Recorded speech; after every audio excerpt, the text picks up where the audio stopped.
ஓம் நம சிவாய. இதுவரையில் அந்தகன் பரார்த்தமான கிரியை ஓர் அணுவளவும் செய்ததே இல்லை. தன் புதல்வர்களில் சிறந்தவர்களை குதர்க்கவாதத்தால் வேதமார்க்க விரோதிகள் ஆக்கினான்.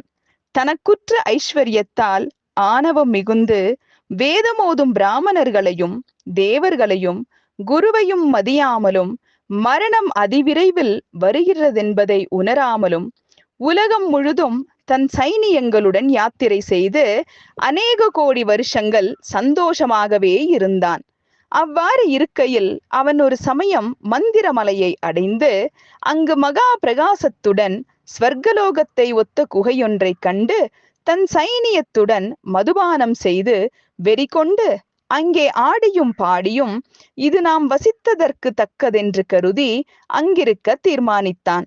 அம்மந்திரகிரியின் குகையில் மயனால் நிர்மாணம் செய்ய பெற்ற அதிவினோதமான நகரம் ஒன்று நியமித்துக் கொண்டு அந்நகரத்தில் வாழ்ந்து வந்தான்.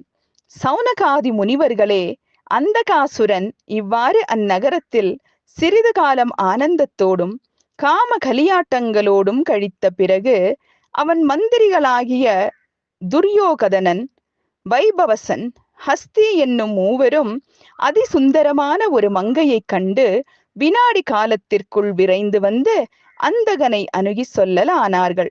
நாங்கள் வினோதமாக விளையாடிக் கொண்டிருக்கையில் ஒரு குகையையும் அக்குகையில் தியான யோகத்தில் அமர்ந்து விழிகளை மூடிக்கொண்டிருக்கும் பேரழகுடைய ஒரு முனிவனை பார்த்தோம்.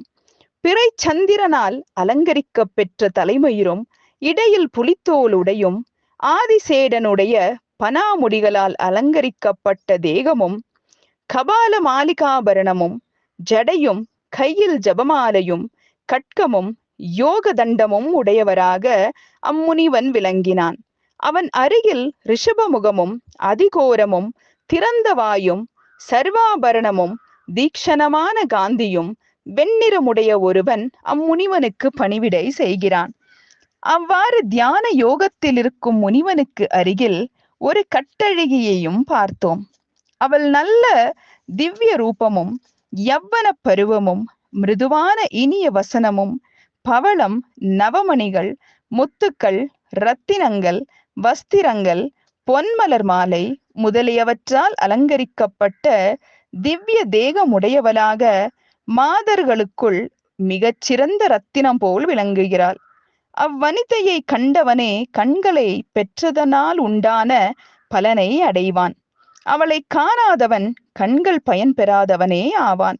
அம்முனி மங்கையை தேவலோக ஸ்திரீ என்று நாங்கள் நினைத்தோம் என்றார்கள். இவ்வாறு கூறிய மந்திரிகளின் வார்த்தைகளை கேட்ட அந்தகாசுரன் மன்மத பானங்களால் காமதுரனாகி, மந்திரிகளே, நான் சொல்லும் வார்த்தைகளை அம்முனிவனிடம் சென்று சொல்ல வேண்டும் என்று கூறி அனுப்பினான். அவர்கள் அவ்வாறே அம்முனிவனை அடைந்து கூறலாயினர். ஓம் நம சிவாய.